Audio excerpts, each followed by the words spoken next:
আর আজকে বাংলার মানুষ তৃণমূলের সাথে সাথে যারা প্রায় অপাঙ্ক্তেয় তবুও তাদের সম্পর্কে দু এক কথা না বললে নয়, তা হচ্ছে লেফট বাম।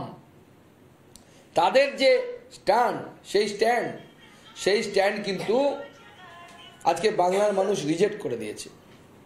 এরা কোন বাম না ভাম বলা ভালো, যারা যে বাংলার মানুষ মনে করছে বিনীত গোয়েল, সবাই মনে করছে যে বিনীত গোয়েলের মাথার পেছনে আছে, সবাই বিনীত গোয়েলের অপসারণ চাই। মাস্কট স্পিন কন্ট্রোল ল্যাবের পরীক্ষায় এটি প্রমাণিত। কেয়াসেট আলোপেক্স পেন্টা অ্যাক্টিভ নতুন চুল গজাতে সাহায্য করে, চুল পড়া বন্ধ করে। Keya Seth Alopex Penta Active 10 hair fall প্রবলেমের একমাত্র সলিউশন। এই বামেরা সেই বিনীত গোয়েলের সাথে গিয়ে মিছিল করে ফিশ ফ্রাই খেয়ে আসছে। বামের নেতৃত্বে ডিওএফআই নেত্রীরা। বিজেপি যখন মিছিল করছে লালবাজারে, বিনীত গোয়েলের নির্দেশে বিজেপির মিছিলে ওই টিয়ার গ্যাসের শেল ফাটানো হচ্ছে, আবার বিশেষ ধরনের গা হাত পা চুল করছিল। আমার চশমা ভেঙে ফেলেছে পুলিশ কালকে মারামারি করতে গিয়ে আমার সাথে, আমার চশমাটা পর্যন্ত ভেঙে ফেলেছে। আমাদের সাধারণ সম্পাদক থেকে শুরু করে রাহুলদা থেকে শুরু করে অনেকে আহত অসুস্থ হয়েছিল, লকেট চ্যাটার্জি পর্যন্ত অসুস্থ হয়েছিল। কি দেওয়া আছে আমরা জানা নেই, নতুন নিয়ে এসছে নাকি চাইনা থেকে এই টিয়ার শেল, হাত দিয়ে ছোড়ে সেটা। এবং কালকে সুলেমান ছুড়েছে, আমরা সেটাও দেখে রেখেছি, সব ডায়েরিতে নোট হচ্ছে, কাউকে ছাড়া হবে না।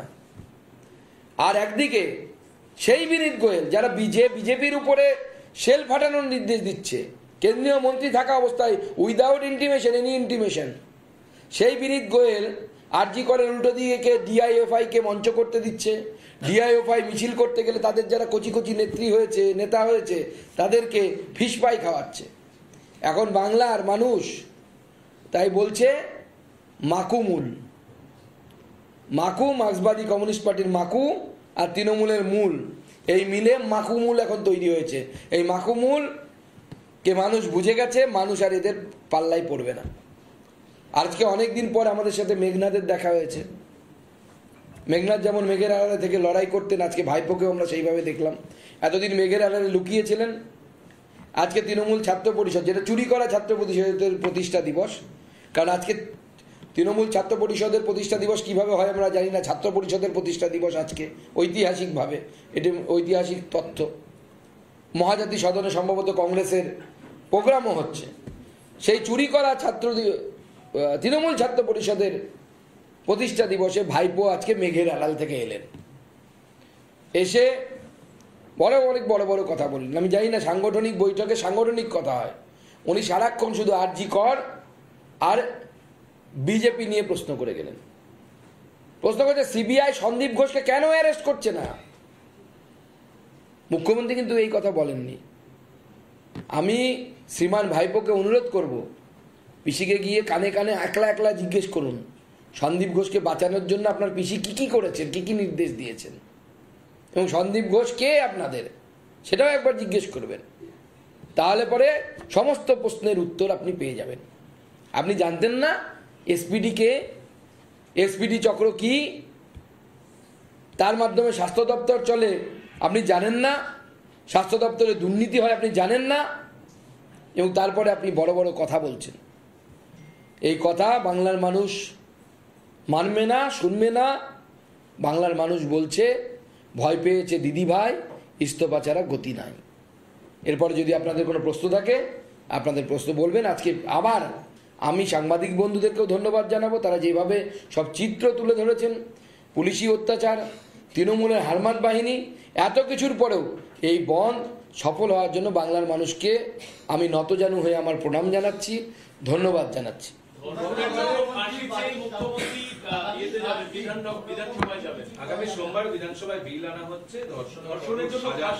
অলরেডি আমাদের ভারতবর্ষের যে আইন আছে সেই আইন অনুসারে সর্বোচ্চ শাস্তি ডেথ সেন্টেন্সই আছে। আমি জানি না বিধানসভা কোনো আইন পাশ করতে পারে কি পারে না, যতদূর আমার জানা আছে আইন পাশ করতে হলে লোকসভা এবং রাজ্যসভায় পাশ করতে হয়। কিন্তু প্রশ্ন হচ্ছে যে কোনো আইন নির্ভর করে সে কতটা তুখোড়, সেই আইনটা কতটা ধারালো, সেটা নির্ভর করে হচ্ছে কে সেই আইনটাকে ইমপ্লিমেন্ট করছে। তো মুখ্যমন্ত্রী যে আইন বানাবেন তাতে আবার লেখা থাকবে না এরকম যে খদ্দেরের সাথে কাস্টমারের সাথে মহিলার গন্ডগোলের ফলে হয়েছে। আবার লেখা থাকবে না তো এর সাথে প্রেম অ্যাফেয়ার ছিল, তাহলে সেটা ধর্ষণ হিসেবে পরিগণিত হবে না। বা 14 বছরের বাচ্চা মেয়েটি প্রেগনেন্ট ছিল, এগুলো সাব ক্লজ থাকবে না তো তাতে আবার মুখ্যমন্ত্রী আপনি যে আইনটা পাশ করবেন। এবং তার থেকেও বড় প্রশ্ন, আমি যে প্রথম কথাটি বললাম যে কে ইমপ্লিমেন্ট করছে। আইন তো আছে, এখনো যে বর্তমান আইনে আছে সেই আইন অনুসারে ফাঁসি হওয়া উচিত। ধর্ষিতাকে যারা ধর্ষণ করবে তাদের ফাঁসি হওয়া উচিত। ধর্ষণ গুণে তো অবশ্যই ফাঁসি, রেপ অ্যান্ড মার্ডারের ক্ষেত্রে। তাহলে আমার প্রশ্ন, আপনার পুলিশ কামদুনি কাণ্ডে নির্যাতিতাকে কেন জাস্টিস দিতে পারেনি? কে ছিল ইমপ্লিমেন্ট এজেন্সি আইনের? আপনি, আপনার সরকার, আপনার পুলিশ, আপনার স্নেহের বিনীত গোয়েল, তিনি সিআইডির চার্জে ছিলেন, তিনি তদন্ত দেখছিলেন। কেন পারেননি সেই প্রশ্নের উত্তর তাকে দেবেন। আইন নয় পরে আনবেন। লোককে কত বোকা বানাবেন? আর লোককে বোকা বানাতে বানাতে লোকের দেয়ালে পিঠ ঠেকে গেছে তো। ওই যারা গেছে কানে দুল লাল চুল তাদেরকে বোকা বানাতে পারবেন, সাধারণ মানুষকে, শিক্ষিত মানুষকে তো বোকা বানাতে পারবেন না। আজকে তো আমরা দেখলাম ছাত্র সমাজের সামনে জ্ঞানের বুলি ছড়াচ্ছেন কারা? একজন ফেক MBA ডিগ্রিধারী আর একজন ফেক PhD ধারী।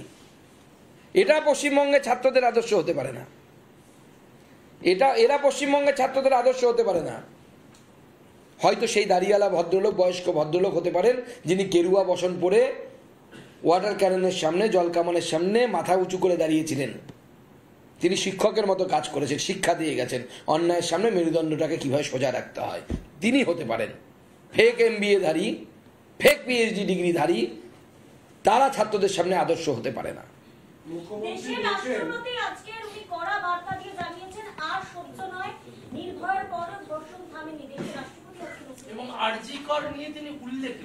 দেখুন, আরজি কর নিয়ে গোটা দেশ চিন্তিত।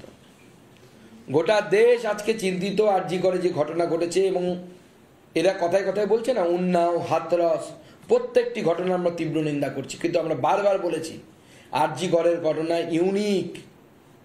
আরজি করের ঘটনা আমাদের সিস্টেমের উপর প্রশ্ন তুলে দিচ্ছে। মমতা ব্যানার্জির সিস্টেমের উপর প্রশ্ন তুলে দিচ্ছে, রাজ্যের প্রশাসনের উপর প্রশ্ন তুলে দিচ্ছে। পুরোটা সরকারি ডিউটি থাকা অবস্থায় রাজ্যের কেন্দ্রস্থলে, রাজ্যের ক্যাপিটালের মধ্যে ধর্ষণ ঘটেছে, হার্ট অফ দ্য সিটিতে, সরকারি প্রেমিসেসের মধ্যে। এটা ইউনিক। এটা শো করে, এটা দেখায় it is the total failure of law and order in the state of West Bengal. And someone should be there who should take the responsibility. কাউকে না কাউকে রেসপন্সিবিলিটি নিতে হবে। মাননীয় মুখ্যমন্ত্রী বলুন কে রেসপন্সিবিলিটি নেবেন? আপনি হোম মিনিস্টার, আপনি হেলথ মিনিস্টার, আপনি নেবেন না আপনার সিপি নেবে না আপনার ডিজিপি নেবে আমরা জানি না, কিন্তু কাউকে না কাউকে রেসপন্সিবিলিটি নিতে হবে।